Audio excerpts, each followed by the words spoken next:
শাইলির থেকে কেনা শখের টপ যদি ভেঙেছে রোড সাইড রোমিও, তাহলে তোমাকে শিকে বেঁধে কাটা খায়ে ঝাল ঝাল মশলা মাখিয়ে শিক কাবাব করে ছাড়বো। চারুলতার সাবধানী বাণী ক্ষণে ক্ষণে বেজে চলছে কানে। কিচেন থেকেও তীক্ষ্ণ নজরদারিতে রেখেছে সে নিহাতকে। একটু এলোমেলো হয়ে আসলে কটমট করে এমন ভঙ্গিতে দৃষ্টি নিক্ষেপ করছে যে নিহাতের শির দ্বারা শিরশির করে উঠেছে। শাকচুন্নি। অপমানে বিড়বিড় করে রোজার দিকে ধারালো নয়নে দৃষ্টিপাত করলো সে। নিঃশব্দে হেঁচকি তুলে সহসায় দৃষ্টি ফিরিয়ে নিল মেচে।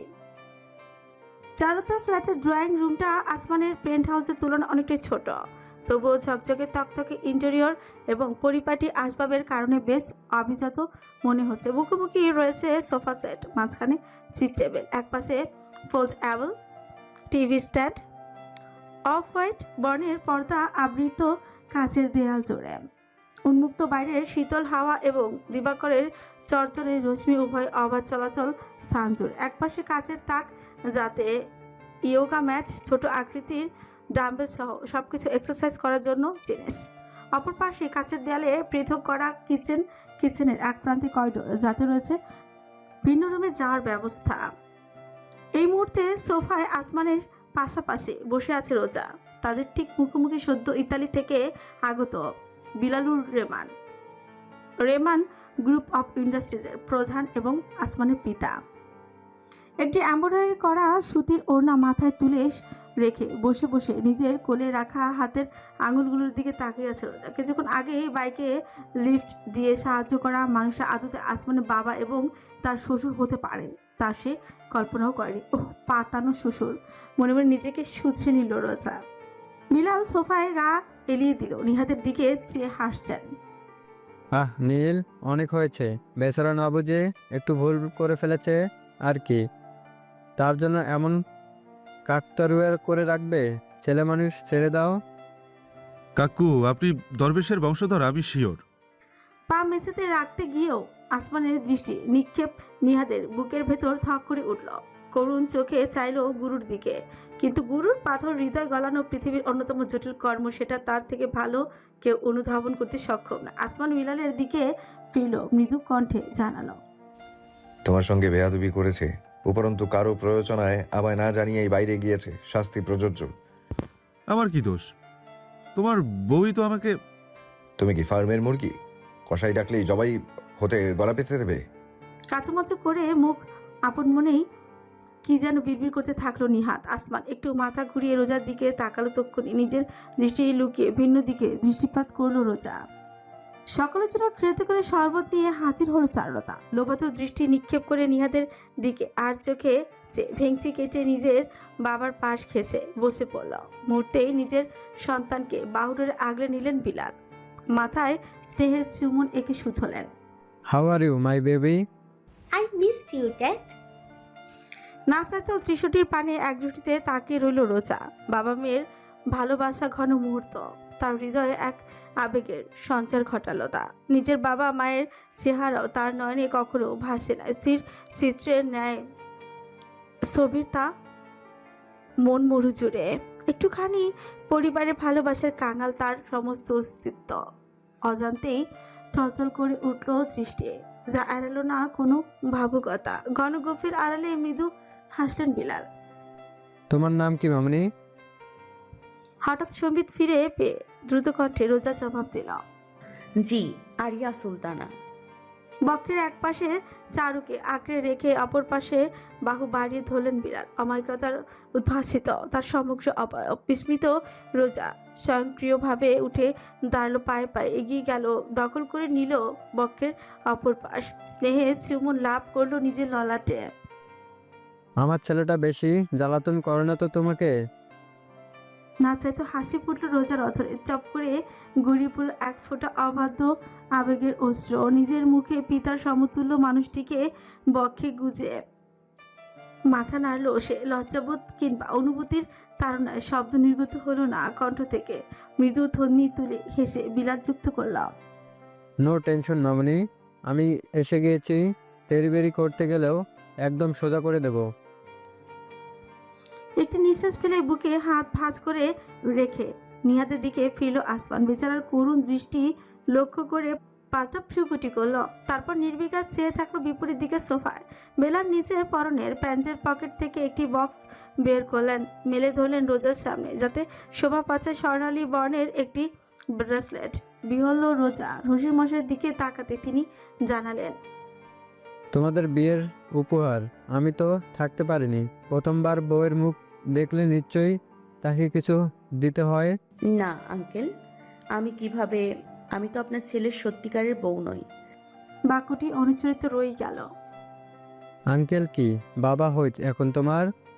জি মানে, না চাইতেও আসমানের উপর আপতিত হলো রোজার দৃষ্টি। ছেলের হাঁটুর উপর পা তুলে চেয়ে রয়েছে, নয়ন যথারীতি শূন্য, যেন জগতের সবচেয়ে বিরক্তিকর কোনো দৃশ্যের দিকে চেয়ে আছে, যার প্রতি তার বিন্দুমাত্র আগ্রহ নেই। ও এদিকে কি দেখছো তুমি? হাতটা দাও এদিকে। রোজাকে কোনো প্রকার প্রতিবাদের সুযোগ না দিয়ে বিলাল তার কবজিতে ব্রেসলেটটি পরিয়ে দিলেন। বাহ, বেশ ভালো মানিয়েছে তো তোমার হাতে। ধন্যবাদ আঙ্কেল। বাবা। বাবা, হৃদয়ে অদ্ভুত এক অনুভূতি হলো। বহু বছর পর এতটা আবেগে মোড়ানো সম্বোধনটি উচ্চারণ করতে শটান উঠে দাঁড়ালো সে। আপনারা বসুন, আমি কিছুটা খাবারের ব্যবস্থা করি। ড্যাড ফুড কাস্টার্ড বেশ ভালোবাসে। মাত্র মনে পড়লো ফ্রিজে ক্রিম তৈরি আছে, শুধু তুমি বসো চারুলতা, আমি নিয়ে আসছি। কই, মৃদু হেসে কিচেনের দিকে হাঁটা দিল রোজা। সোফার পাশ ঘেঁষে আসার সময় চারুলতা তার হাতে নিজের ফোন ধরিয়ে দিল, ইশারায় চোখ টিপ দিল। হতবাক হলো রোজা, খেয়াল করলো তাতে ভিডিও ক্যামেরা অন করা। নিহাতকে ভিডিও করতে বলেছে কিচেন থেকে। অনুধাবন করতে সে মাথা নাড়ল, কিন্তু সে কে শুনে কার কথা। তার প্রতি নীরবে করুণা আবেদন পেশ করলো চারুলতা। দীর্ঘশ্বাস ফেলে কিচেনে ঢুকে পড়ল রোজা। কিচেন দেয়ালে স্বচ্ছ হাওয়ার দরুন ড্রয়িং রুমের দৃশ্য। উন্মুক্ত ফলমূল বের করতে করতে রোজা সন্তর্পণ মোবাইলটা ঠেকিয়ে রাখলো এক প্রান্তে, যেন কাকতারুয়ার অবস্থানে রীতিমতো জীবন সংগ্রাম করতে থাকা নিহাদের দৃষ্টি কিছুতেই এইদিকে না পড়ে। একবার বুঝতে পারলেই হয়েছে, কান ঝালাপালা করে দিবে একদম। ভিডিও হতে হতে রোজা ফলমূল কেটে বাড়িতে সাজিয়ে নিল, তাতে কাস্টার্ডের ক্রিম এবং উপরে আনারের দানা ছড়িয়ে দিল। মোবাইলে ততক্ষণে বেশ দীর্ঘ একটা ভিডিও হয়েছে। হঠাৎ নিহাদের চোখে পড়ে রোজা অতি দ্রুত হাতে মোবাইল তার দৃষ্টি সীমানার বাইরে সরাতে গিয়ে সেটা হাত পিছলে পড়ল ক্যাবিনেটের উপর। নিহাত অবশ্য ব্যাপারটা ধরতে পারেনি, সে নিজের ভারসাম্য রক্ষায় ব্যস্ত। রোজা টিস্যুতে হাত মুছে মোবাইলটা তুলতে লক্ষ্য করলো ভিডিও বন্ধ হয়েছে। চাপ লেগে ভিডিও ফোল্ডারে প্রবেশ করেছে। ব্যাক বাটন প্রেস করতে গিয়েও একটা অদ্ভুত ফুটেজ লক্ষ্য করলো সে। থমকে গেল। কারো মোবাইল ঘেটে প্রাইভেসি নষ্ট করা উচিত নয়, এমন শিক্ষা অন্তরে ধারণ করলেও ফুটেজের দৃশ্যের অবিশ্বাস্যতা এতই অধিক যে রোজা কৌতূহল হৃদয়ে কিছুতেই নিজের অন্তরকে দূরে সরিয়ে রাখতে সক্ষম হলো না। আসমানের হাসি মুখ উল্টো ফিরে ভিডিওগুলো চালু করলো রোজা। হৃদযন্ত্রের দূরপাল্লায় নেমেছে ক্ষণে ক্ষণে তরঙ্গ খেলে যাচ্ছে হৃদয় জুড়ে, মস্তিষ্ক উদ্গ্রীব হয়েছে অভূতপূর্ব ঘটনাটির উন্মোচনে। ভিডিওটি শুরু হতে দ্রষ্টব্য হলো কোনো এক সমুদ্র তট। গোধূলি লগ্ন, দিবাকরের শ্রিয়মান রশ্মি নীলাভ রাজের ঢেউয়ে ভাসিয়েছে স্বর্ণালী ভেলা। বালুকাময় তীরে উর্মিমালা আশ্রে পড়ার ধ্বনি, অতঃপর বায়ুপ্রবাহে শিরশিরে উদ্গীরণ। ভাসমান বুদবুদে আবৃত তট প্রাকৃতিতে আশীর্বাদের সঙ্গে তাল মিলিয়ে ভেসে আসছে খিলখিলে হাসির শব্দ। বজ্র মায়াবী সে হাসে, অন্তরে প্রশান্তির ঝলক উৎপত্তিকারী সাদা ফ্রকে বালুকা জুড়ে দৃশ্যমান হলো চারুলতা। উভয় বাহু দুপাশে মেলে ধরে প্রফুল্লতার স্রোতে হারিয়েছে নিজেকে।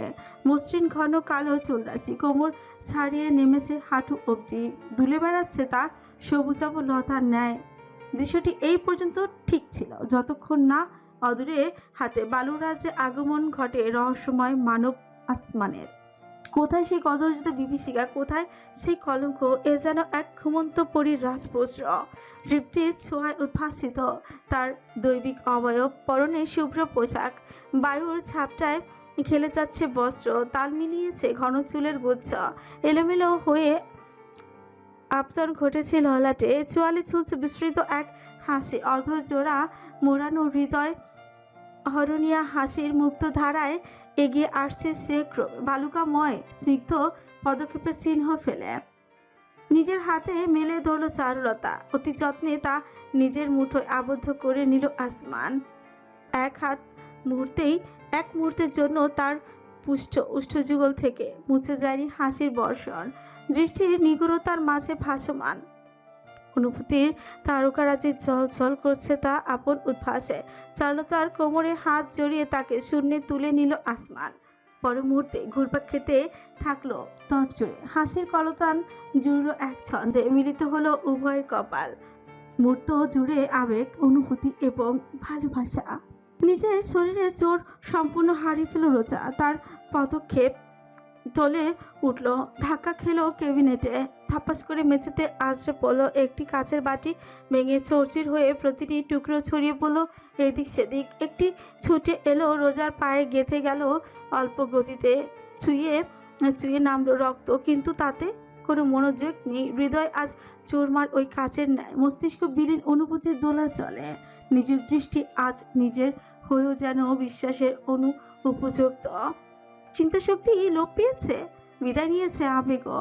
বাস্তবতা নিজের ভয়াল রূপ প্রদর্শন করেছে ভয়ঙ্করভাবে। হে কোন আসমান, হে কোন চারুলতা! আরিয়া, মামনি, চারুলতা এবং বিলাল উভয় প্রবেশ করলেন কিচেনে। পেছনে আসমান, নিহাত ও নিজের কাকতাড়ুয়া ভঙ্গি ত্যাগ করে কৌতূহলী হয়ে উকি দিচ্ছে দেয়ালের ওপাশ থেকে। রোজার কাছে সর্বপ্রথম পৌঁছালো বিলাল। এ কি হয়েছে তোমার পা? সরো দেখি। রোজার সামনে হাঁটু গেড়ে ঝুঁকলো আসমান, কিন্তু অভাবনীয় দৃশ্যটির প্রতিও কোনো প্রকার নজর আপতিত হলো না রোজার। তার উভ্রান্ত দৃষ্টি বর্তমানে যুক্ত চারুলতার আতঙ্কিত নেত্রে। অতি দ্রুত এগিয়ে রোজার হাত থেকে নিজের মোবাইল কেড়ে নিল সে। একবার স্ক্রিন এবং অতঃপরে রোজার পানে চাইল। উভয় রমণীর নয়নে উদ্ভাসিত হলো এক অজানা অভিব্যক্তি। চারুলতার ঢেউকানো বিস্মৃত ঠোঁটজোড়া ফাঁক হলো, কিন্তু কোনো শব্দ নির্গত হলো না। তৎক্ষণাৎ দৃষ্টি সরিয়ে নিল রোজা। তার সমস্ত শরীর শীতল হয়ে উঠেছে। কিছুই শুনতে চায় না সে, আর কিছুই জানতেও চায় না। যদি সম্ভব হতো তাহলে কিছুক্ষণ আগের মুহূর্তটি সে এক্ষুনি মুছে ফেলতো মস্তিষ্ক থেকে। এতক্ষণ ধরে রোজাকে ডাকতে থাকা বিলাল কিংবা নিহাত কারো কণ্ঠই কর্ণগোচর হয়নি। ভূত দেখার মতন সম্মুখিত হয়ে সে অদূরে চেয়ে আছে। শব্দগুচ্ছ গোত্তা খেয়ে ফিরে যাচ্ছে কানের পর্দায়। বিরক্তিতে প্রকাশ করলো আসমান। রক্ত বেরিয়ে যাচ্ছে। ইশারায় নিহাতকে ফার্স্ট এড কিট আনার নির্দেশ প্রদান করে উঠে দাঁড়ালো মেঝে থেকে। Excuse me. রোজা কিছু বলার পূর্বেই তার কোমরে জড়িয়ে গেল আসমানের বলিষ্ঠ বাহু। শক্তিশালী টানে নিজের ডান হাতের বাহুতে বসালো সে রোজাকে। সক্রিয়ভাবে তার গ্রীবাদেশে আঁকড়ে ধরল রোজা। ওনাটি পিছল খেয়ে পড়ে যেতেই অপর মুক্ত হাতে তা পাকড়াও করলো আসমান। লম্বা পদক্ষেপে এগিয়ে গেল সোফার দিকে। তবু এখন কাছাকাছি আসা মুহূর্তের গম্ভীরতা কিংবা আবেগের তারুণ্য ছুতে সক্ষম হলো না রোজার। বরফখণ্ডে পরিণত হওয়া অন্তর আনমনে আসমানের মাথায় চিবুক ঠেকলো নিজের। বুঝে নিল চোখের পাতা অন্ধকারে নিমজ্জিত হওয়ার আগে দৃষ্টিতে ভাসল চারুলতার সুদর্শনা চিন্তা খচিত মুখখানা। এক হাতে হুইস্কির গ্লাস, তাতে বুদবুদ উঠে বায়ুতে মিলে যাচ্ছে ক্রমশ। অপর হাতের আঙুলের ফাঁকে ফাঁকে পোস্ট কার্ডের মতন কিছু মানুষের ছবির হার্ড কপি। তীক্ষ্ণ নজর একে একে আপতিত হচ্ছে প্রত্যেক প্রান্তে। সর্বপ্রথম ছবিটি এক তরুণের, অত্যন্ত সুদর্শনা, চাঁদা নয়ন এবং মসৃণ দীর্ঘকায় কুচবরণ চুলের অধিকারিণী। অবয়ব জুড়ে মুগ্ধতার অনুভূতি খচিত, মন কাড়া হাসি, যেন সময়ের অতীত। দ্বিতীয় ছবিটি এক পুরুষের, পৌরুষালী কাঠামো, শিশু সুলভ মায়াবী চেহারা, ককের শহীদের ন্যায় থপথপে গাত্রবর্ণ, নিগুড় কৃষ্ণ গহ্বরে শোষণীয় দৃষ্টির চিত্ত জুড়ে চির ধরানোর পারদর্শী। তৃতীয় ছবিটি সবকিছুর সঙ্গে কিছুটা বেমানান, অতি সাধারণ এক বাঙালি রমণী। প্রথম ছবির রমণীর ন্যায় সুদর্শনা নয় সে, তবুও সাধারণ কামিজ পরিহিত অবকাঠামো জুড়ে এক লাস্যময়ী পরিব্যাপ্তি রয়েছে। চন্দ্রপূর্ণ মুখমণ্ডলে প্রশান্তির বাসনা। একে একে ছবিগুলো টেবিলে স্থাপন করা হলো। মাঝখানে শুভ্র পুরুষ, দুই পাশে দুই রমণী, যেন এক রাজা এবং তার দুইটি রানী। দুরানী সুরানী। তীর্যক হাসি প্রকাশ পেল চকচকে ঠোঁট জুড়ে, তাতে স্পর্শ করলো গ্লাস। কণ্ঠনালী বেয়ে নেমে গেল উত্তেজক তরল। Very interesting. কণ্ঠস্বরে শিহরণে বিন্দুমাত্র নড়ল না। কক্ষ জুড়ে দণ্ডায়মান কালো পোশাকধারী, বুকে প্যাঁচা সিলভার মোহর সম্বলিত যান্ত্রিক মানবকুলে দৃশ্যপটে চেয়ে থাকলো বরফ স্থির দৃষ্টিতে। ধীরে ধীরে হাতে উঠে এলো উভয় রমণী চিত্র। দুদিকে তা তুলে ধরে শ্রিয়মান জন শব্দগুচ্ছ প্রতিধ্বনি হলো আবদ্ধ দেয়াল জুড়ে। Should I capture first? ঠিক তখনই কক্ষের দরজায় মৃদু করাঘাত ভেতরে প্রবেশ করলো একজন। হাতে আইপ্যাড, টেবিলের ওপর স্ট্যান্ড স্থাপন করে মুখোমুখি করানো হলো মুহূর্তে স্ক্রিনে ভেসে উঠলো অবয়বটি। বয়সের ছাপ বেড়েছে বহুগুণে, চোখের নিচে কালি পড়েছে, আধপাকা দাড়ি কমিয়ে এসেছে কেমন উদ্ভ্রান্ত এবং আতঙ্কিত অস্তিত্ব জুড়ে। বাঁকা হাসলো সে, ছবি রেখে হাত এলিয়ে দিয়ে টেবিলের প্রান্ত হতে চিনে নিল মানব মাথার খুলিটি। জীববিজ্ঞানের ভাষায় যাকে সম্বোধন করা হয় করটি হিসেবে, অতি যত্নে বুকে আগলে নিয়ে তাতে আদুরে হাত বুলিয়ে চলল। Mr. Badshah, long time no see. Alpha, আমি। আঙুল তুলে না বোধক ইশারা করতে ভিডিও কলের ওপাশে বাদশাহ কায়সারের মুখ জুড়ে ছেয়ে গেল আমানিশা। করটিতে স্পর্শ করার ছোট করে আলফা বিড়বিড় করল, এটাকে জানো? আমার সন্তান। নৈশব্দে শুধুমাত্র ভারী নিঃশ্বাস প্রশ্বাসের আলাপন। চেয়ারে হেলান দিয়ে যথারীতি করটিতে আদর ছোঁয়া চলমান রেখে আলফা আদেশ ছুড়লেন, I want him alive. He should know the pain he gave my son. Way more than that. আমি আমার সর্বোচ্চ চেষ্টা করছি, দরকার হলে গোটা দেশ উপড়ে ফেলবো, কিন্তু তবুও চেষ্টা নয়, আমি ফলাফল চাই। This is my last ultimatum, Badshah. Furtherwise, his empire will burn into ashes. ওপাশ থেকে কিছু বলার সুযোগ পাওয়ার পূর্বেই ইশারা ভিডিও কল কেটে দেওয়া হলো। নিজের আপন জগতে ডুব দিলেন আলফা। করটি নিজের দিকে ঘুরিয়ে দিয়ে থাকলেন। এক দৃষ্টিতে কঠোর দৃষ্টি জুড়ে মুহূর্তের জন্য প্রকাশ পেল এক অব্যক্ত অনুভূতি। দৃষ্টিতে ভেসে এলো স্মৃতিমালা। দাদি, আমি স্কুলে স্টার পেয়েছি, আমাকে একটু আদর করে দাও না দাদি। মাম্মা, ওই তাদের দেশে তারাদের সাথে তোকে আছে, তাই না দাদি? আমিও একদিন ঠিক তালা হয়ে মাম্মার কাছে যাবো। কণ্ঠস্বর কানে বাজতে থাকলো অশরীরীর পরাশক্তির অবাধ্য বাসনার ন্যায়। হৃদ মাঝারে উঠল সমুদ্র ঝড়। করটিতে আলফা ঠেকালেন চৌমান, সিক্ত কণ্ঠে আপন আবেগে বিড়বিড় করলেন, You are a star now, my boy. দীর্ঘ এক মুহূর্ত কাটলো তার সন্তান সঙ্গে। পরক্ষণই প্রতিজ্ঞা দৃষ্টি আপতিত হলো টেবিলে ছড়ানো ছিটানো মহারাজ এবং তার রানীগণের পানে। কিছু কি হয়েছে চোরই?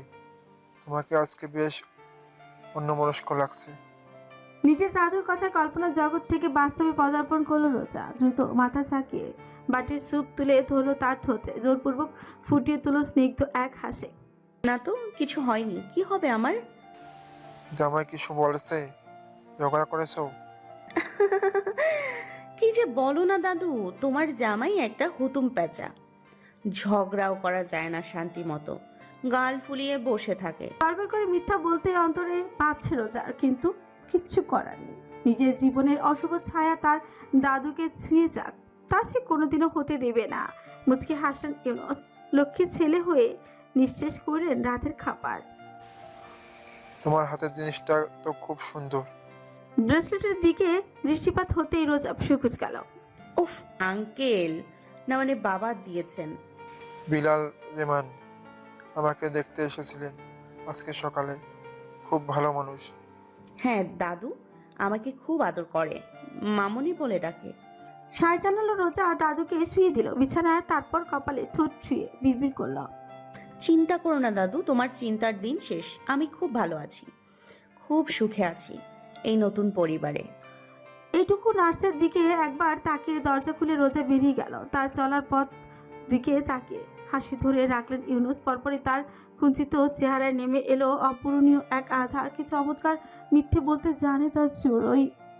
নিজের রুমের বিছানায় স্থির হয়ে 8 ঘন্টা মতন বসে থাকলো রোজা। বেলাল রেমান আসমানের বাবা এখানে এসেছেন আজ দ্বিতীয় দিন। তার আগমনের উত্তেজনা ফিকে হয়ে পড়েছে অদ্ভুত এক রহস্যের অন্তরালে। রহস্য বলা উচিত তাকে, নাকি ঘোরতর নিশ্চিত কোনো অনুভূতি? জগতের সব থেকে উদ্ভট চিন্তার দলেরা ভিড় পাকিয়েছে রোজার মস্তিষ্ক জুড়ে। গতকাল সকালে তার পায়ে ব্যান্ডেজ করে দিয়েছিল স্বয়ং আসমান, কিন্তু রোজার অনুভূতি তাতে শূন্য। একটি বাক্য তো দূরে থাক, শব্দ বিনিময় হয়নি তাদের মাঝে। রোজার আচরণে অস্বাভাবিকতা শুধু মাত্র আসমান নয়, বরং নিহাত অবধি ধরতে পেরেছে। আজ সন্ধ্যায় তাই এসেছিল তার রুমে স্বভাববশত নিজের হাসির জাদু দিয়ে মাথে তুলতে রোজাকে, তথাপি সম্ভব হয়নি তা। রোজার চারিপাশ জমা দ্বিতাদ্বন্দ্বের আচরণ নিহাত ভেদ করতে পারেনি। উঠল রোজা, ঘরে পায়চারি করতে থাকলো। আঘাতপ্রাপ্ত পায়ে ব্যথা লাগলো, তবু থামলো না। ধকধক করে স্পন্দিত হতে থাকলো তার হৃদযন্ত্র। কি হচ্ছে এসব? কি ভাবা উচিত তার? নিজের দৃষ্টিকে অবিশ্বাস করবে, চারুলতার অনুভূতিকে অস্বীকার করবে? আসমান এবং চারুলতা তারা ভাই বোন নয়। ভাই বোনের মাঝে এমন সম্পর্ক, নাকি সৎ ভাই বোন? তাও হতে পারে, কিন্তু তাই বলে?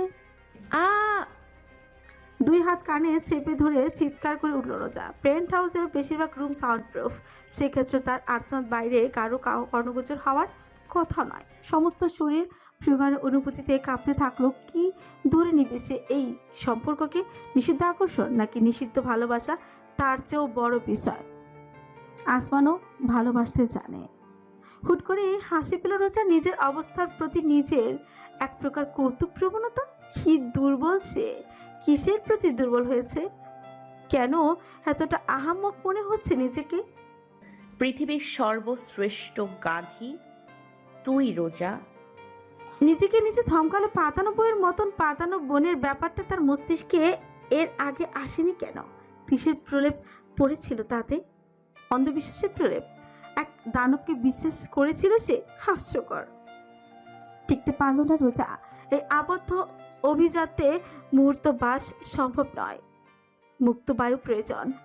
একটানে অরাগাঞ্জা গায়ে তুলে চলল সে। শূন্য হলরুমের থেকে দরজা খুলে বেরোলো বাইরে। লিফটের গ্রাউন্ড ফ্লোর, অতঃপর গন্তব্য হলো মার্বেলের পেছনে ছোট্ট পার্ক। রাত্রি এখন 11:15। আনমনে হাঁটতে থাকলো রোজা।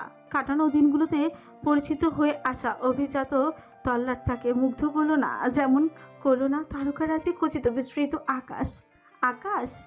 আসমান, উফ! চিন্তায়ও প্রশান্তি হরণ হয়েছে তার। ধপ! মৃদু শব্দটিতে থমকে পড়ল রোজার পদচরণ। সামান্য উকি দিল সে দেয়ালের পেছনে থেকে। অতঃপর, কেন দ্বিতীয়বার আমাকে ভালোবাসলি না বল? কণ্ঠটি স্পষ্ট, তীব্র গতিতে ছুটে এসে যেন গেঁথে গেল রোজার হৃদয়ে ধারালো তীরের ফলা হয়ে। দোদুলমান দৃষ্টি তার আবদ্ধ নাটকীয় মঞ্চে, যে মঞ্চের প্রধান চরিত্র দ্বয় একে অপরের মুখোমুখি।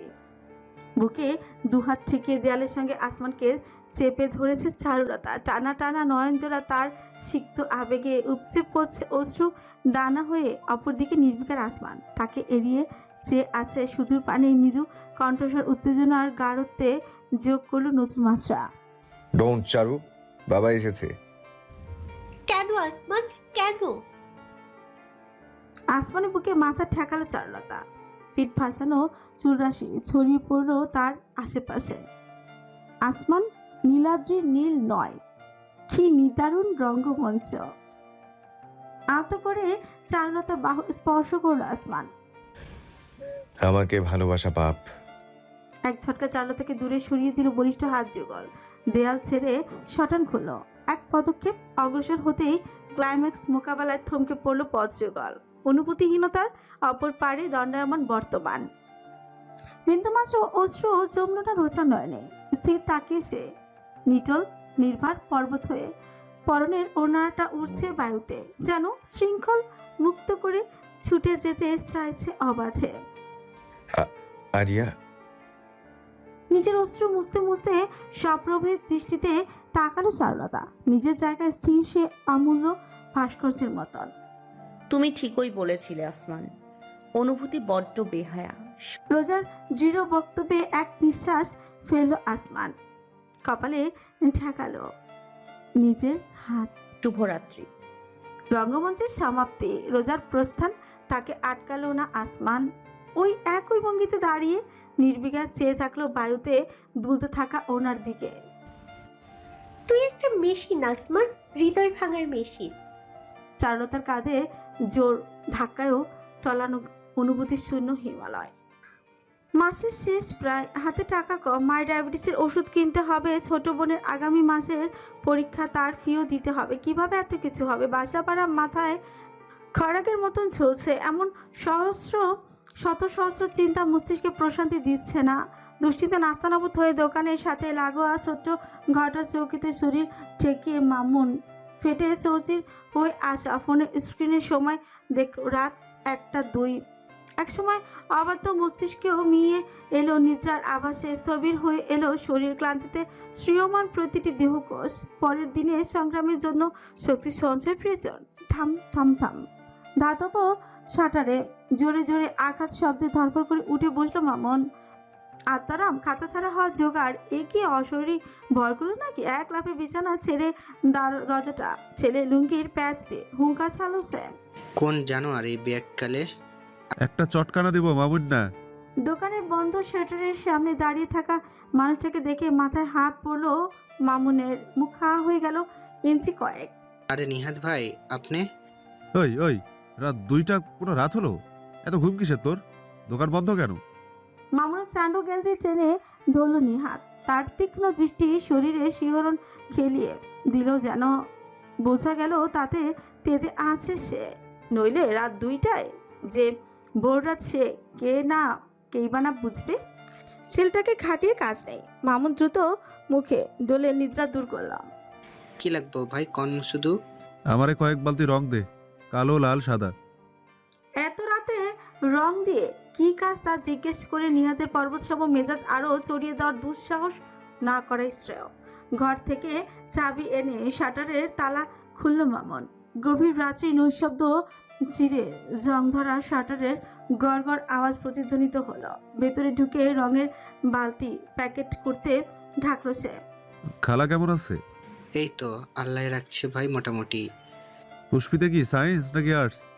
সায়েন্স ভাই, ওই নাকি ডাক্তার হইব। ভালো ভালো, ভালো মতো পড়াশোনা করতে বলিস। যদি এসএসসিতে গোল্ডেন পায় তাহলে ওকে হোটেল সোনারগাঁওয়ে ট্রিট দেবো বলিস। আচ্ছা ভাই। দাঁত দেখে হাসলো মামুন। নিহাতের হাতে প্যাকেট ধরিয়ে দিল। কিছুই জিজ্ঞেস করলো না সে। দ্রুত হাতে নিজের ওয়ালেট বের করলো। 5টা 1000 টাকার নোট এক টানে বের করে মামুনের হাতে গুজে দিল। হাহাকার করে উঠলো দোকানের ছেলেটা। চুপচাপ পকেটে ঢোকা, আর একটা বেশি কথা বললে এক চটকানায় ঘাড় বাঁকিয়ে দেবো বেত্তমিজ। আমাকে জানোয়ার ডাকে। উল্টো করে ফোঁস ফোঁস করতে করতে বাইকের দিকে এগুলো নিহাত। রঙের প্যাকেট ভালো মতন ব্যাক সিটে ঝুলিয়ে মাথায় হেলমেট চড়লো। অতঃপর বাইকের ইঞ্জিন চালু করে নির্জন সড়ক বেয়ে ছুটে গেল অদূরে। হাতে কড়কড়ে 5000 টাকার নোট নিয়ে পুতুলের মতো দাঁড়িয়ে থাকলো মামুন। চেয়ে থাকলো পথপানে। যতক্ষণ নিহাতের ক্রমশ ঝাপসা হয়ে আসা অবয়ব চোখে পড়ে, এক ফোঁটা অশ্রু হঠাৎই গড়িয়ে পড়লো তার কাছে গাল বেয়ে। হাতের উঁচু পিছে দিয়ে মুছে নিয়ে আপন মনে হাসলো শুষ্ক ছোটে। মার্বেল ভবন। নিজের বিছানা এপাশ ওপাশ করছে রোজা। ঘড়ির কাঁটার ঠিক ঠিক আওয়াজ কর্ণকুঠুরে অসহনীয় ঠেকছে। কিছুতেই মস্তিষ্ক কিংবা হৃদয় প্রশান্তিতে হতে রাজি নয়। গতকাল রাত থেকেই নিজের রুমে 4 দেয়ালের মাঝে বন্দী হয়ে থেকেছে সে। শুধুমাত্র দাদুর খোঁজ এবং বিলাল রেমানের সঙ্গে সন্ধ্যাকালীন চা ব্যতীতও তার মুখদর্শন করেনি কেউ। নামকে সার্থক করে খাঁচায় বন্দি চড়ুই হয়ে উঠেছে সে। চিন্তার জগৎ তাকে ক্রমশই টেনে নিচ্ছে গভীর হতে, আরো গভীরে তলিয়ে যাচ্ছে সে অতল অমানিসার গহ্বরে। চারুলতা এবং আসমান, কি সম্পর্ক তাদের? প্রেমিক প্রেমিকা, স্বামী স্ত্রী, ভাই বোন, প্রাক্তন? কোনটা সঠিক ধরে নিবে সে? এই কি আসমানের অতীত, সুখের অতীত, নাকি আধারের অতীত? যা হবে হোক, তাতে রোজার এত অন্তর্জালা কেন হচ্ছে? আসমানের সঙ্গে তার সম্পর্ক একটি চুক্তি, এর বেশি কিছু কোনো কালেই ছিল না, হবেও না। তাহলে চারুলতার সঙ্গে শ্যামবাবুর সম্পর্ক নিয়ে অবাধ্য অন্তর এত ঘূর্ণিপাক কেন? প্রথমবারের মতো অনুভূতি হাওয়া এবং এসব বিশৃঙ্খলা অনুভূতির নিয়ন্ত্রণ এবং মোকাবেলায় রোজা অনভ্যস্ত। রাত 2:30। সম্ভব হলো না ছটফট করা। রোজা উঠে পড়ল আরামদায়ক গুদি থেকে। আরাম কেদারা থেকে টেনে নিল সিল্কের কোচ, ফতুয়ার ওপর গায়ে চড়িয়ে পায়ে পায়ে বেরিয়ে এলো সে। প্রবেশ করলো হলরুমে। আধো আলো আলো ছায়ায় খেলা বিস্তৃত কক্ষটিকে পরিণত করেছে এক নিশাচরের আস্তানায়। এগিয়ে ভারী পর্দা জোরে টেনে সরিয়ে রোজা উন্মুক্ত করলো কাঁচের দেয়াল। সিটি ইউফোরিয়ার আলোকোজ্জ্বল দৃশ্য ভেসে উঠল দৃষ্টি সম্মুখে। নির্ঘুম রাত্রি অমানিসাকে হার মানিয়েছে হলুদাব বাতির বহর। সূর্য ভবনগুলোর দিকে একদৃষ্টিতে চেয়ে থাকলো রোজা। তার নয়নে প্রতিফলিত হলো দূর আকাশের প্রজ্বলিত একটি মাত্র শুকতারা। হতচকিত হয়ে রোজা ঘুরে তাকাতেই তাকে দ্বিগুণ মাত্রায় বিস্মিত করে পেন্ট হাউসে প্রবেশ করলো নিহাত। যথেষ্ট নীরব সে, তবুও রোজার মুখোমুখি হয়ে মুহূর্তে থমকে গেল নিজ পথে।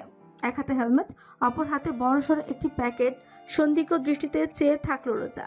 ও ফুলটুসি, তুমি ভয় পাইয়ে দিয়েছিলে।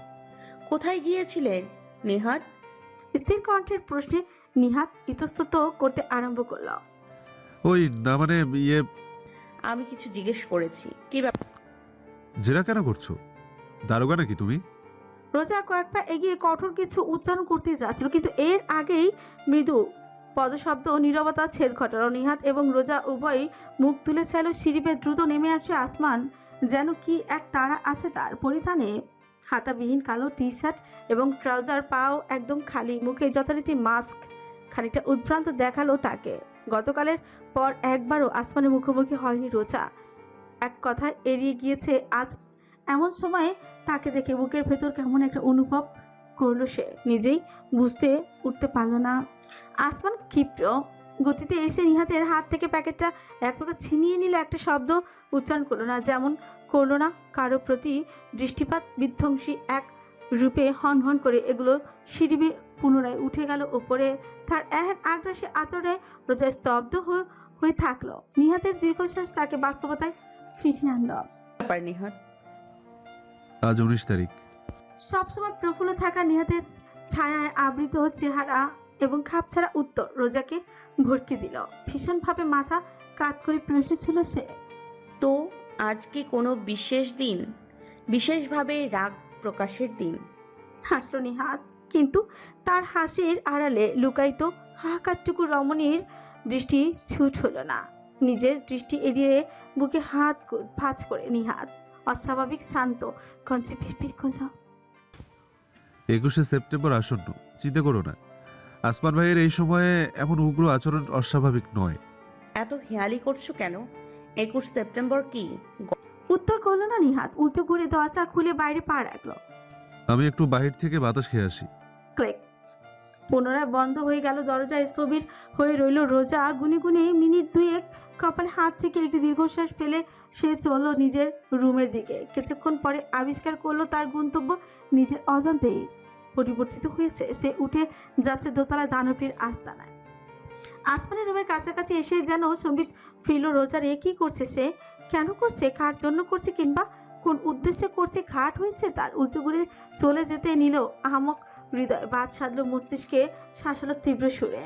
অর্ধব নিজেকে নিজে ধমক লাগিয়ে চলল আবারও ফিরতি পথে। আসমানের রুমের সামনে এসে থমকালো। যা আছে কপালে বোকামির শেষ প্রান্তে এমনিতেও পৌঁছেছে সে। ক্রোধান্বিত সত্তায় জোরে ঠেলে দিল দরজা। অনুমতি না নিয়ে ছেলেটাকে আরো রাগিয়ে দেওয়ার প্রয়াস।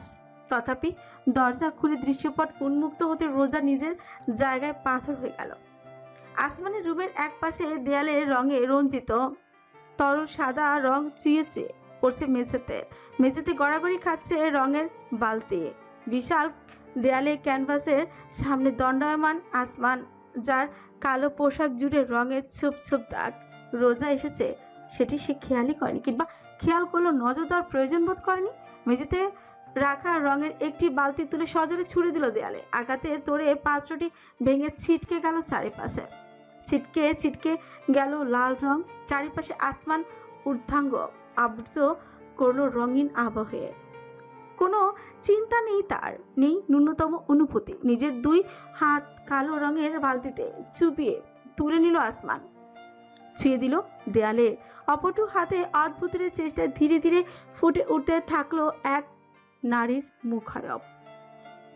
দরজার সাথে দণ্ডায়মান রোজা নিজের দৃষ্টি ফেরাতে পারল না দৃশ্যটি থেকে। বেরসিক রং ছিটকে অভিজাত কক্ষটির সর্বনাশ করেছে। অশুভ বর্ণতায় ছেয়ে ফেলেছে মূল্যবান বহু জিনিসপত্র, কিন্তু কারিগরের বিশ্রাম নেই উভয় হাতে। দেয়ালের অদেখা এক নকশা প্রস্তুতকরণে ব্যস্ত সে। হাতের চালনা কালো রঙের রক্ত ছোঁয়াটা ক্রমশই যেন এক করুণ চিত্র ফুটিয়ে তুলেছে অতি ক্ষিপ্র দুর্বার রীতিমতো পাগল প্রায় আসমান, যেন এক অবাধ্য চিত্রশিল্প নিজের মৃত্যুচিত্র এঁকে চলেছে। এক মুহূর্ত থামল সে, দেয়ালের হাত ঠেকে হাঁপালো। রোজার অব্যক্ত নয়নে প্রতিফলিত হলো শৈল্পিক নিদর্শন, এক নারী মূর্তি তৈরি আপ্রাণ প্রচেষ্টা, অপটু কর্মে দেখতে লাগছে কদাকার, তবু যেন কোথাও একটা আর্তনাদ লুকায়িত রয়েছে। চিত্রপটে সাদা ক্যানভাস, তাতে কালো বর্ণে এলোমেলো রমণীর অবয়ব, শুধুমাত্র দীর্ঘায় চুড়াসে বোঝা সম্ভব। তার পাশেই ছোপ ছোপ রক্তের মতন লালচে ঢেউ। এর কি অর্থ? আনমনে এগিয়ে গেল রোজা। আসমান তখন হাঁপাচ্ছে। হঠাৎ ঘটল সে কাণ্ডটি, লাল রং নিঃশেষ হয়েছে। আগেই রমণীর ঠোঁটে দেওয়ার মতন বর্ণ অবশিষ্ট নেই। অতএব তুলে নিল বালতির ভাঙা অংশ, স্পর্শ করল নিজের কালো রঙে ভর্তি হাতে। জোর টানে কালোর দুনিয়া ভেদ করে উদ্গরিত হলো রক্তস্নান প্রবাহ। মুহূর্তে তা ছুঁয়ে দিল রমণীর ঠোঁটে। অতি যত্নে গড়া নিজের রক্তে তাকিয়ে রইল বিমুগ্ধ নয়নে, যেন এর তুলনায় চমৎকার কোনো দৃশ্য এই আঁখি দর্শনে সক্ষম হয়নি কোনো কালে। এই পাগল হয়ে গিয়েছো? দৃঢ় বন্ধনীতে রোজা চেপে ধরল আসমানের কবজি, এক টানে সরিয়ে নিল দেয়াল থেকে। দৃশ্যটি তার অগ্নি শাখা দুর্বার দুঃসস কিলিং মেশিনের কৃষ্ণ গহ্বর রূপান্তরিত হয়েছে প্রজ্বলিত তারকারাজিতে। একটা চট দিয়ে সব পাগলামি ছুটিয়ে দেব, আঁকা আঁকি করা খুঁচিয়ে দিব জন্মের মতো, ইডিয়েট। আসমানের রক্তাক্ত হাত নিজের দু হাতে চেপে ধরল রোজা। রং ছোঁয়ার পরোয়া করল না, উদ্গ্রীব হয়ে তাকালো এদিক সেদিক, উৎকণ্ঠা নিয়ে সুথল। ফার্স্ট এড কিটটা কোথায় রেখেছো? মিনি ফ্রিজের উপরে থাকে লাল বর্ণের ক্রস অঙ্কিত বক্সটি নজরে পড়ল। দ্রুত ছুট লাগায় সেটি হাতে নিতে লক্ষ্য করল আসমান পুনরায় ফিরেছে নিজের কাছে। হাতের ক্ষত ঘষে ঘষে রাঙিয়ে তুলছে দেয়াল। গভীর থেকে গভীরভাবে অন্তর যেন ধপ করে পতিত হলো সমুদ্র মাঝে। দাঁড়ালো রোজা উচ্ছ্বাসে। আসমান! কাঁধ খামচে ধরে সরিয়ে আনলো দেয়ালের কাছ থেকে, কিন্তু দানবকে রুখার সাধ্য কি তার? ছেড়ে পুনরায় এগুলো বুকে হাত রেখে পিছনে ধাক্কা দিতে সরাতে থাকলো রোজা। অতর্কিতে আক্রান্ত হলো তার গ্রীবাদেশ। আসমানের বলিষ্ঠ হাত চেপে বসলো। নিঃশ্বাস রুদ্ধ হয়ে গেল। সম্পূর্ণ অশরীরের দৃষ্টিতে দৃষ্টি মেলালো রোজা চলচলে আবেদনে, কিন্তু মায়া নেই, দয়া নেই, কারণ করুণাও নেই, অনুভূতি নেই পরাশক্তির অন্তরে। ছোট চেপে কৃষ্ণ গহ্বরে নিজেকে বিলীন করলো রোজা। দৃষ্টি থেকে তার বিদায় নিল আতঙ্ক, ঘিরে ধরলো আবেগের মায়াজাল। অনুভূতি বনাম অনুভূতি হীনা আজ মুখোমুখি। চলল হিমালয়, ছিলে হয়ে এলো হাতের বাঁধন, ফুসফুসে প্রবেশ করলো অক্সিজেন। নিঃশ্বাস নিল রোজা। এতটুকু খানি তার কণ্ঠ তখনও আবদ্ধ আসমানের হাতের। সম্মুখে ঝুঁকলো পিশাচ, তার অপর হাত উঠে এলো, ছুঁয়ে দিল রোজার কপাল। নামতে থাকলো সমস্ত চেহারা বেয়ে, তরল কালো রঙের ভেজা শিরশিরে অনুভূতি। রোজার অবয়বে তরঙ্গ প্রবাহিত করলো বৈদ্যুতিক তরঙ্গ যেন। শরীরের সমস্ত রোমকূপ জুড়ে ছড়িয়ে পড়লো শীতল শিহরণ। অতি যত্নে তাকে অশুভ বর্ণে রাঙিয়ে তুলছে পরাশক্তিরাজ। আসমানে হাত নামলো রোজার কাঁধে, সিল্কের বাধা সরিয়ে প্রবেশ করলো গভীর কালো রঙের দাগে কলঙ্কিত হলো রোজার অঙ্গ। ফ্রুকুচকে চোখ বুজে নিল মানবী। এতটা নিগড় স্পর্শ সহ্য করা যায়? শিউরে উঠে অস্ফুট উচ্চারণ করল, আসমান! থমকালো স্পর্শ, তার সঙ্গে খুলল চোখের পাতা। দৃষ্টি মেলে চাইল রোজা অব্যক্ত এক অনুভূতির মাঝে। আসমানের তর্জনী উঠে এলো উপরে, কঞ্চনালী বেশ সরাসরি অধরে, যেন নিজের প্রিয় খেলনা ছুঁয়ে দেখছে কোনো শিশু। হৃদস্পন্দন বিলুপ্ত হয়ে রোজার মস্তিষ্ক হারিয়েছে বিচার বিবেচনা। আসমানের বৃদ্ধাঙ্গুলি ছুঁয়ে গেল তার নিম্ন উষ্ঠে কালো রঙের পাশাপাশি ল্যাপটানো রক্তিম রক্ত। ডানে বামে উপর নিচে বৃদ্ধাঙ্গুলি বয়ে গেল আপন গতিতে। মুখে রক্তের নোনতা এবং রক্তের তেতো স্বাদ টের পেল রোজা। থু করে ফেলতে যাচ্ছিল, কিন্তু আসমানের আঙুলের বাধায় পড়তে হলো। ঠোঁটে তর্জনী আবদ্ধ করে রেখেছে সে। Have you ever tasted your blood? মাস্কের অন্তরাল থেকে প্রশ্নটি রোজাকে বিষাক্ত আবেগে ব্যাকুলিত করে তুলল। তার নিকটে ঝুঁকলো আসমান, অদ্ভুত এক উষ্ণতা ছড়িয়ে কানে তড়িৎ কণ্ঠটি ঘূর্ণিঝড় তুলল। I did. It tastes like hell. কা কুলিয়ে উঠল রোজার। আসমানের আঙুল একটুখানি সরতেই তু করে ফেললো সে এক পাশে। তবুও যেন মুখের ভিতর বিস্বাদ অনুভূত হচ্ছে। Are you insane? রোজার বৃতৃষ্ণা খচিত চেহারা লক্ষ্য করে এমন প্রতিক্রিয়া আশা করলো আসমান। তথাপি তার ন্যায়ই প্রত্যাশায় বুড়ো আঙুল দেখিয়ে রোজার কণ্ঠস্বর শুধালো। কেন? তুমি কি ভ্যাম্পায়ার নাকি ভ্লাড দ্য ড্রাকুলা? এক মুহূর্ত নির্বাক চেয়ে থাকলো আসমান। রোজা কটমট করে বিপরীতে আগ্রাসী দৃষ্টি নিক্ষেপ ব্যস্ত। পরক্ষণে তাকে হতবিহ্বল করে দিয়ে খিলখিলে এক হাসি, মৃদু হাসির আওয়াজ ভেসে এলো কানে। নিজের শ্রবণ ইন্দ্রিয়কে বিশ্বাস করতে বেগই পেল রোজা। হাসলো আসমান টানা 10 সেকেন্ড। বরফখণ্ডে পরিণত হওয়া রোজার নিকটে ঝুঁকল। তার চুল থেকে কালো সাদা বর্ণালীর মিশ্রণ চপচপ করে গড়াতে থাকলো পরনের সিল্কের কোটের উপর। যেন হোলি খেলছে উভয়, অশুভ বর্ণের হোলি। আসমানের নিঃশ্বাস ভারী, প্রশ্বাসের ধ্বনি শিহরণ তুল্য অঙ্গ জোড়ে। যেন বিশ্রাম নিচ্ছে শিকারী পশু, বহু কাঙ্ক্ষিত এক বিশ্রাম। একবার দুবার নিজের সন্নিকটে টেনে আসমানের বুকের কাছে কান পাতল রোজা। শুনতে থাকলো ধীর গতির অবিচলিত হৃদস্পন্দন। তাহলে হৃদয়ে আছে তার, স্পন্দিত হচ্ছে আর 5টি সাধারণ মানুষের মতোই। মুহূর্তে গাঢ়ত্ব এতটাই অত্যাধিক যে নিজেকে আটকে রাখা সম্ভব হলো না। এতটাই অত্যাধিক যে নিজেকে আটকে রাখা সম্ভব হলো না। কাকে আঁকতে চেয়েছিলে? প্রশ্নটি উত্থাপিত হতেই ঘুমন্ত শিকারীর নিদ্রা ভঙ্গ হলো যেন। শটান ছেলে দিল রোজাকে দূরে। দেয়ালে ধাক্কা খেলো শরীর। বিস্মিত হয়ে তাকে থাকলো রোজা। দানবিক দৃষ্টি মাঝে ক্রমশই রক্তপিপাসু হয়ে উঠছে তা। ফোনের ভাইব্রেশনে আসমান পকেটে হাত ভরল। ফোন তুলে কানে লাগালো, যথারীতি নৈশব্দ। তারপর ফোন কেটে পুনরায় পকেট ভর্তি করলো। উল্টো ঘুরে কাবার্ড খুলে গায়ে জড়ালো কালো হুডি, রঙের দাগের পরও করলো না বিন্দুমাত্র। টুপি মাথায় তুলে একটা ওয়েস্ট ব্যাগ লাগালো কোমরে, তাতে একটা ছোটোখাটো ব্যাগ। ভেতরে কি আছে তা রোজার বোধগম্য হওয়ার আগেই মাস্ক বদলে নতুন মাস্ক পরে হনহন করে এগোলো আসমান বাইরের দিকে। একটিবারও শুধু দৃষ্টিপাত করলো রোজার পানে, অতঃপর অদৃশ্য হয়ে গেল রুম থেকে। কোথায় গেল এত রাতে? রোজা জানে প্রশ্নের উত্তর পাবে না। তার হৃদয় বর্তমানে কোনো প্রকার প্রশ্ন করা কিংবা অনুভূতি অনুভব করার অবস্থায় নেই। কি হয়ে গেল তার সাথে সবে মাত্র? কি ব্যাখ্যা এর? দেয়াল ঘেঁষে মেঝেতে বসে পড়লো রঙে কলুষিত হওয়া রোজা। দুহাতে আঁকড়ে ধরলো হাঁটু। আসমানের রক্ত জমাট বেঁধেছে তার ঠোঁটের চামড়ায়।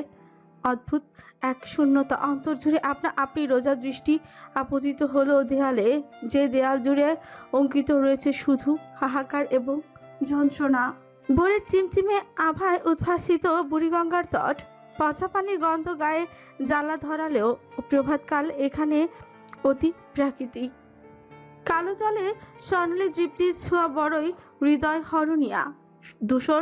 দূর সদর ঘাটে লঞ্চের নিত্য যাত্রায় দীর্ঘ সিটির শব্দ, মানুষের কোলাহল এবং কুলিদের হাক ডাক সম্মিলিত প্রচেষ্টা জাগ্রত করে তুলছে ঘুমন্ত নগরীকে। দূষিত জলের নির্জন ঘাটে ভাসমান অকর্মা লঞ্চটি রং উঠে ঝং ধরে বিতিকিচ্ছিরি অবস্থা। মেরামত করে চালানোর উপায়ও অবশিষ্ট নেই, পড়ে আছে লোহার জঞ্জাল হিসেবে বিক্রি হওয়া আশায়।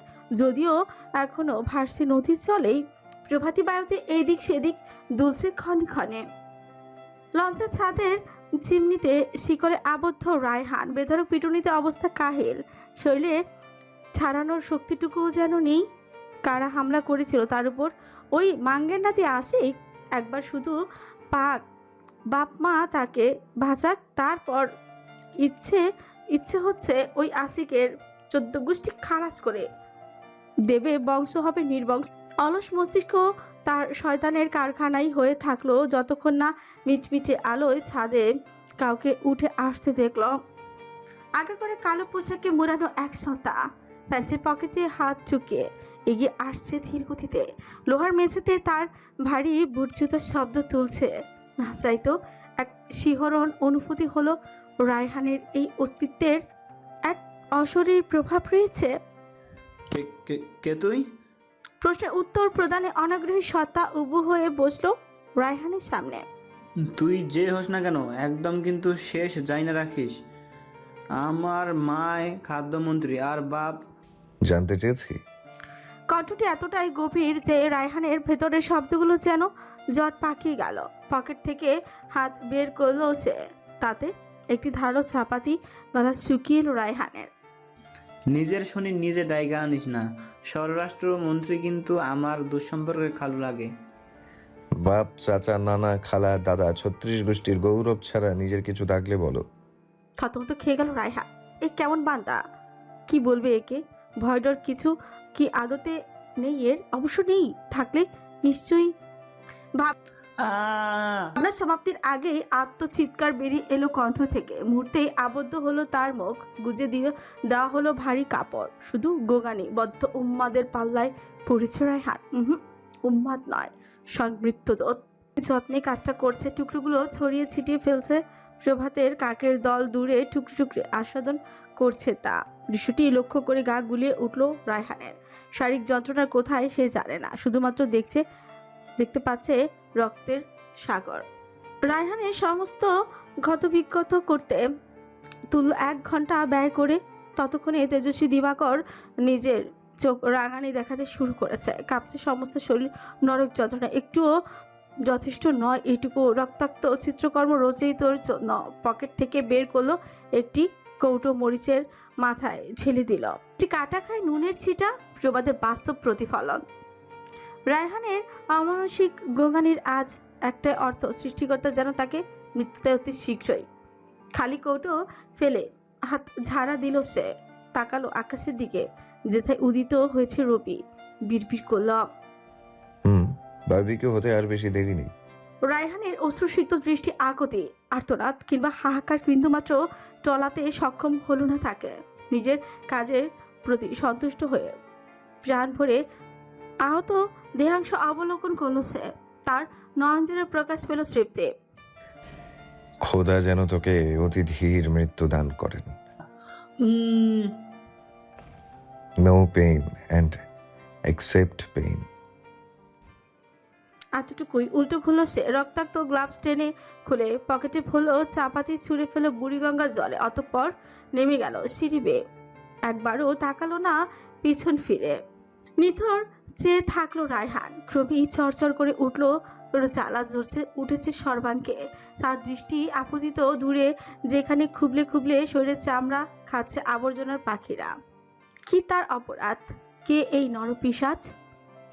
জবাব দিল সূর্যের তেজস্বী আলোর বর্ষণ। গরম তেলে ভাজা মাছের মতন ছটফট করে উঠল রায়হান। সকাল সকাল গোসল ছাড়তে হয়েছে। রাত্রির গার্তবর্ণ ধুয়ে মুছে অন্তর এবং শরীর উভয় সাফ করতে। অতঃপর সিটি ইউফোরিয়ার সুপারমার্কেটে গিয়েছে রোজা। 2টি উদ্দেশ্য: 1, সকালে নাস্তার জন্য কিছু জিনিসপত্র প্রয়োজন, বিলাল রেহমানের উদ্দেশ্যে কিছু নিবেদন করা উচিত। 2, কিছুটা মুক্ত পরিবেশ দরকার অস্তিত্বের। কেনাকাটা শেষ করে মার্বেলে ফিরে লিফটে ঢুকলো রোজা। তা থমকালো 26 তলায়। ডিং করে দরজা খুলতেই মুখোমুখি হলো চারুলতা। একে অপরের দিকে নীরব দৃষ্টি নিক্ষেপ করলো উভয় রমণী। অতঃপর একটি নিঃশ্বাস ফেলে প্রবেশ করলো সে। 30 তলার বোতামে চাপাই আছে চারুলতার গন্তব্য, আসমানের পেন্ট হাউস। অস্বস্তিকর নীরব এক পরিবেশ। লিফট খুলতেই হনহন করে রীতিমতো ছুটল রোজা। যত দ্রুত সম্ভব বাসায় ঢুকে চারুলতা দৃষ্টির আড়াল হতে চাইছে। দরজার সামনেই থমকি হঠাৎ মনে পড়ল কার্ড নিতে ভুলে গিয়েছে। পিনকোড জানা নেই। হতাশায় চুল ছিঁড়ে ফেললো। আগেই চারুলতা হাত বাড়ালো রোজা সরে গেল। ভাবলো পিনকোড দিবে, কিন্তু তাকে অবাক করে দিয়ে দরজা আড়াল করে রোজার মুখোমুখি হলো লাস্ট সময় সুদর্শনা তরুণী। নিজের বুকে হাত ফাঁস করে চাইল। আমি কোনো প্রকার ভনিতা করব না, যা বলার সরাসরি বলছি। আমি আসমানকে ভালোবাসি। সর্বাঙ্গ জ্বলে উঠল যেন রোজার। হাতের মুঠো শক্ত করে দৃষ্টি সরিয়ে নিল মুহূর্তে। চারুলতার কণ্ঠ কর্ণপাত করতে না চাইলেও হতে বাধ্য হলো। কিন্তু তার অর্থ এই নয় যে আসমানও আমাকে ভালোবাসে। মজা করছো আমার সাথে চারুলতা? অদূরে চেয়ে প্রশ্ন ছুড়ল রোজা। এগুলো সুদর্শনা ছুঁয়ে দিল তার কাঁধ। কণ্ঠ খাদে নামিয়ে বিড়বিড় করলাম, ভিডিওতে যাকে দেখছো সে আমি না, আমার যমজ বোন। বজ্রহত হলেও বোধ হয় মানুষ এতটা হতচকিত হয় না যতটা রোজা হলো। ফ্যালফ্যাল করে তাকিয়ে থাকলো অবিশ্বাস নিয়ে। চারুলতা স্থির কণ্ঠে জানালো, আমি চাই না আসমানকে দিয়ে কিংবা আমাদের সম্পর্ক নিয়ে কোনো ভুল ধারণা পোষণ করুক কেউ। আমার ওর প্রতি ভালোবাসা নিষিদ্ধ নয়। আসমান আমার ভাই নয়, দুলা ভাই। একজন মানুষের ওপর পরপর দুবার বজ্রপাত হওয়া কি সম্ভব? ভিডিওতে যাকে দেখছো সে আসমানের স্ত্রী, আমার বড় আপু, চিত্রলেখা। রোজার হাত থেকে সশব্দের শপিং ব্যাগ মেঝেতে পড়ে গেল। টমেটো সসের কাঁচের বোতল ছিটকে চারিপাশে ছড়িয়ে পড়ল থেকে থকথকে রক্তের মতন। পরিণীতা রেমান, চিত্রলেখা আসমানের জীবনের একমাত্র ভালোবাসা এবং স্ত্রী। ক্লিনিং এর ক্রু দুইজন সামনের ফ্লোর থেকে সবকিছু পরিষ্কার করছে। কাঁচের টুকরো এবং সস ধুয়ে মুছে সরিয়ে নিচ্ছে। এক দৃষ্টিতে সেদিকে যে আছে রোজা, হারিয়েছে নিজের আপন দুনিয়ায়। অপরদিকে চারুলতা কাজের তদারকি করছে। পিনকোড দিয়ে দরজা খোলা হয়েছে কয়েক মিনিট আগেই, এখনো কেউই ঢোকেনি। ক্লিনিং ক্রু দিকে চেয়ে থাকতে থাকতে বুকের উপর হাত গুটিয়ে চারুলতার আনমনি ফিরফির করল, সেদিন রাতে ভাইয়ার কাছ থেকে অনুমতি চাইছিলাম তোমাকে সত্যিটা বলার জন্য, কিছুতেই রাজি হয়নি। তারপর আমাদের কথা কাটাকাটি থেকে এক পর্যায়ে আবেগের তাড়না প্রকাশ পেয়ে যায়। ওই মুহূর্তেই তুমি গিয়েছিলে। নিস্তব্ধ রোজা নিজেকে বিলীন করেছে অচৈতন্যর পৃথিবীতে। মাথা হিলিয়ে তার দিকে ফিরে হাসল চারুলতা, অদ্ভুত এক বিষাদের হাসে। রোজার কণ্ঠ প্রকাশ পেল মৃদু আখ্যান। উনি এখন কোথায়? দৃষ্টি সরিয়ে নিয়ে সিলিং এর দিকে চাইল চারুলতা। তার গভীর দৃষ্টিতে চলচলে অনুভূতি স্পষ্ট হলো। পাড়ি জমিয়েছে বহু দূরে, এই পৃথিবী ছেড়ে। নিজের ভেতরে শূন্যতা ব্যতীত আর কিছুই অনুভব হলো না রোজার। এক হাত চেপে বসলো বুকের বাম পাশটায়, আঁকড়ে ধরল নিজের অবাধ্যতাকে। দৃষ্টি নামিয়ে নিল মেঝেতে। যখন সে অনুমতি দেয়নি তখন আমাকে এসব কেন বললে চারুলতা? কেন বললাম আমি নিজেও ভাবছি। হয়তো চাইনি ভাইয়া সম্পর্কে কোনো ভুল ধারণা নিয়ে বসে থাকো তুমি। তোমার মস্তিষ্কে উদ্ভট চিন্তা ভাবনা আসা স্বাভাবিক ছিল। আমি চাইনি এমন একটা মানুষকে তুমি ভুল বুঝো যে নিজের জীবনটাকে নিয়ে মৃত্যু খেলায় বেঁধেছে শুধুমাত্র একটি মানুষের জন্য। এতটুকুই চারুলতা হেঁটে এগিয়ে গেল। ক্লিনিং ক্রুর লোকেদের দেখিয়ে দিল আর কোথায় কোথায় পরিষ্কার করতে হবে, যেন নিজেকে ব্যস্ত দেখানোর আপ্রাণ প্রচেষ্টা। রোজার অধিক প্রশ্ন চায় না। আনমনি উঁচু ঘুরে পেন্ট হাউসের ভেতরে প্রবেশ করল রোজা। অনুভূতিহীন রুবটের ন্যায় ভেতরে ঢুকে দৃশ্যটি নজরে পড়ল। যাওয়ার পূর্বে কাচের দেয়ালের পর্দা সরিয়ে দিয়েছিল। দেয়াল চুইয়ে প্রবেশ করেছে দিবাকরের আশীর্বাদ। নতুন দিনের তৃপ্তিতে ছেয়েছে আবাস ভূমে। সেই তৃপ্তির ছোঁয়া সিক্ত হয়ে কাউসে গুটি ছুটি দিয়ে শুয়ে আছে আসমান। লম্বাদেহী শরীর আচেনি পুরো, পা দুটো ভাঁজ করে নিয়েছে, হাত দুটো গুটিয়ে রেখেছে মাথার নিচে। পরিধানে গতকাল রাতের পরে বেরিয়ে যাওয়া হুজে, খোলেনি মাস্ক কিংবা পায়ের বুট জুতো। পোশাকে ছোপ ছোপ রক্তের দাগ। ওই অবস্থাতে শুয়ে আছে বন্ধ চোখের পাপড়ি, যেন ঘুম পড়ি রাজপুত্র নিদ্রা আচ্ছন্ন। আনমনি এগুলো রোজা হাঁটু মেরে বসে পড়ল কাউচের পাশে। এক দৃষ্টিতে তাকিয়ে রইল দৃশ্যপথে। নিদ্রা জাগ্রতে বিচরণত এক শিশুসুলভ মুখশ্রীর অধিকারী পুরুষ। প্রভাতের স্নিগ্ধ আভায় উদ্ভাসিত তার সমস্ত অবয়ব। বুঝে থাকা চোখের পাপড়ি জুড়ে শিশির ভেজা ঘাসের কম্পন ধীরলয়ে ওঠানামা করছে বক্ষপিঞ্জ। রোজা বাইরে গিয়েছে, তখনও কেউ ছিল না।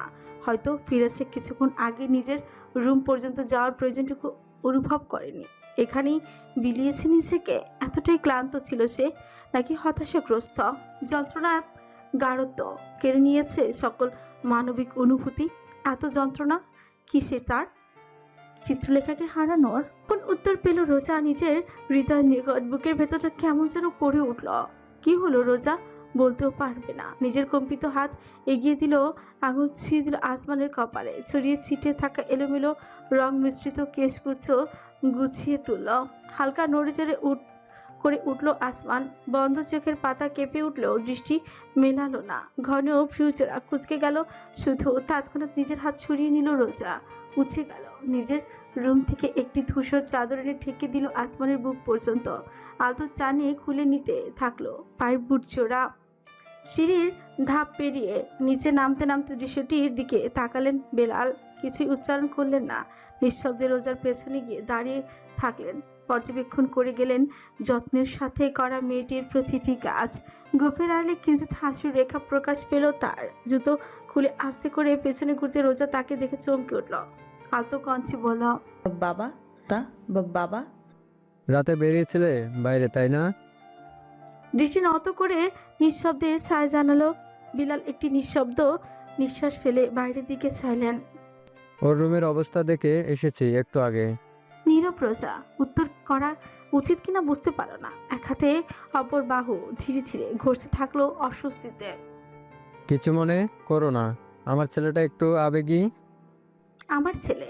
আদতেই কি তাই কথাটি হওয়া উচিত? আমার জামাই আর আবেগী নাকি আবেগহীন? কোনটা? রোজা ঠাউর করতে পারল না। দ্বিধাদ্বন্দ্বে পরিপূর্ণ মস্তিষ্কে পিড়পিড় করল। আপনি বসুন বাবা, আমি আপনার কফি এনে দিচ্ছি। আপনার তারপর ব্রেকফাস্ট করবেন। এতটুকু বলেই সোজা কিচেনে চলে গেল। হাতে তুলে নিল শপিং করে আনা জিনিসগুলোর বেঁচে যাওয়া অংশ ক্যাবিনেটে সবকিছু রেখে কফি মেশানো পানি দিতে দিতে তার দৃষ্টি আপনি আপত্তিত হলো হলঘরে। অভাবনীয় দৃশ্যটি নজরে এলো তক্ষুনি। কাউচে আসমানের মাথার কাছে বসেছেন বিলাল। হাত বাড়িয়ে খুলে দিলেন মাথার আবৃত করা থাকা হুডির টুপি। অতি আদর প্রকাশ পাচ্ছে তার প্রতিটি পিতৃসুলভ ছোঁয়ায়। গরম লাগছে না?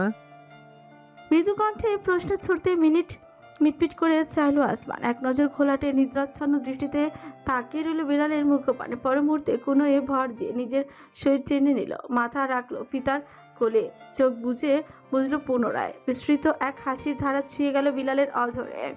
বলিষ্ঠ বাহুর হাত তাজ বয়ে চলো সন্তানের মাথায় চলে, যেন সেই স্পর্শে বিলীন করছেন সকল দুশ্চিন্তা, ধুয়ে মুছে সাফ করছেন সকল কঠোরতা। তার কোলে শুয়ে নিশ্চিন্তে নিদ্রা জগতে পাড়ি জমিয়েছে আদুরে সন্তান। বিলাল ঝুঁকলেন, আলতো করে নিজের অধর স্পর্শ করলেন তার মাথায়। ঘুমাও আব্বু, ইউ গুড রেস্ট আর লস্ট। দৃশ্যটির দিকে চেয়ে রোজার গাল বেয়ে অবাধ্যে এক ফোঁটা আবেগী অশ্রু গড়িয়ে নামল। অনুভূতির নিগুড়তা এতটাই অধিক যে তা আদরে মিষ্টতায় আচ্ছাদিত করে সমস্ত হৃদয়কে। বিলাল বাংলাদেশ এসেছে? প্রশ্নটি করে স্তম্ভিত হয়ে তাকিয়ে থাকলেন বাদশা। উঁচু দিকে বসা আকাশ এবং মাহিন বরফের মতন স্থির। মাহিন চুপ থাকলো। মুহূর্তের মাঝে আকাশ একটি কাগজ এগিয়ে দিল বাদশার দিকে। সেটির দিকে ফ্যালফ্যাল করে চেয়ে রইলেন কেবি সাম্রাজ্যের অধিপতি। যথারীতি দিবাকর অস্ত যাচ্ছে গগনের পশ্চিম প্রান্তে। পুত্র নাবিলের প্রিয় সময়টা প্রায় এই কেবিনে এসে বসেন বাদশা স্মৃতিচারণ করতে।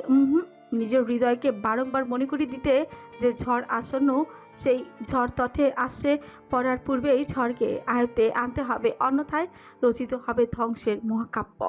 আকাশের দেয়া কাগজটি টেবিলের উপর থেকে নিজেই নিয়ে তার সুচোরা কুচকে গেল। মূর্তি কণ্ঠস্বর থেকে নিগৃহীত হলো আর্তনাদ ধ্বনি। হোয়াট? হোয়াই? হোয়েন? হাউ? এত সব প্রশ্নের উত্তর কয়েক সেকেন্ড নীরবতা পালনের পর দীর্ঘশ্বাস ফেলে আকাশ মাথা হিলিয়ে জানালো, ফ্ল্যামিঙ্গো গ্রুপ আমাদের টেন্ডার ক্যান্সেল করেছে। নতুন টেন্ডারের অধিকারী রেমন গ্রুপ অফ ইন্ডাস্ট্রিজ। শুধু ফ্ল্যামিঙ্গো নয়, আমাদের এই বছরের 5টি টেন্ডারের মধ্যে 4টি হাতছাড়া হয়েছে, শুধুমাত্র একটি অবশিষ্ট রয়েছে। সব কিছুর ক্ষয়ক্ষতির হিসাব করলে আমাদের লোকসান গুনতে হবে 592 কোটি টাকা। এত বড় ক্ষতির মুখ কেএফবি গ্রুপ কোনো কালেই দেখেনি, ইতিহাসে এই প্রথম। বলা বাহুল্য নয় যে কেবা গ্রুপের অস্তিত্ব হুমকির মুখে পড়তে চলেছে। রিপোর্টের মতন বলা কথাগুলো বাদশা কায়সারের কানে আঘাত হানল বজ্রের ন্যায়। তার সমস্ত সম্পত্তির পরিমাণ 1000 কোটি টাকা, কিন্তু তার অর্থ এই নয় যে এত বড় লোকসান তিনি সামাল দিতে পারবেন। এমন হলে অন্যান্য বিজনেস গ্রুপ এবং প্রোডাক্ট কনজিউমাররা কোম্পানির উপর থেকে আস্থা হারিয়ে ফেলবে। সেক্ষেত্রে লোকসান 1000 কোটি ছুঁয়ে দেবে অচিরেই। এমন এক অশুভ মুহূর্তে এসব হওয়ার দরকার ছিল। কোন দিক সামলাবেন তিনি? নিজের ব্যবসায়িক সাম্রাজ্য নাকি অজ্ঞাত অতীতের আগমন? ঝুলে পড়ল বাদশার মাথা। এক দৃষ্টে তাকিয়ে থাকলেন ফ্লোরের দিকে। কেবিনের বিলাসিতা কিংবা এসির শীর্ষের শীতল বায়ু প্রবাহ তাকে প্রশান্ত করতে ব্যর্থ হলো। আনমনি প্রশ্ন ছুড়লেন, এসব হলো কখন?